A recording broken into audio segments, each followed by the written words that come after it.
প্রতিমা নিয়ে যাচ্ছি বাস স্ট্যান্ডে। এই যে আমাদের প্রতিমার মুখ, যেটা কাপড় দিয়ে ঢাকা আছে। আমাদের ঠাকুরগাঁ শহরের একটা অন্যরকম শহরের দিকে আমরা হাঁটতেছি। যে পাশে প্রথমে তো পড়বে চৌরাস্তা, চৌরাস্তার পরে পড়বে বাস স্ট্যান্ড।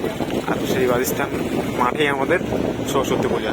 অবশ্যই আসবেন, দেখবেন, ভালো লাগলে আবারও আসবেন, যেন ভালো লাগে। এই যে আমার মামা বলতেছে ভয় যে লাভ নাই, সাথে আমার মামা আছে উৎস, আরেক মামা আছে, মামা তো না, এটা হলো কাকা। তার সাথে এই যে আমার মামা আছে প্রশান্ত। এই যে আমাদের একজন বিশিষ্ট খ্যাতি ব্যক্তি, যার নাম দিদু। উনি আমাদের এখানটার একমাত্র ব্যক্তি যিনি অ্যালকোহল ছাড়া পূজা করেন না। সেটা হলো দেশি হোক বা বিদেশি হোক, অ্যালকোহল অ্যালকোহল। বাংলাকে অ্যালকোহল বলে না তো, ঠিক আছে।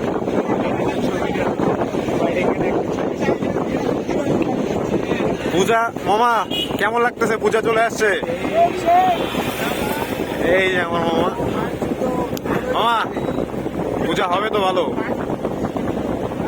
দেবুদা পূজা কেমন হবে মামা? হবে তো নাকি? আচ্ছা।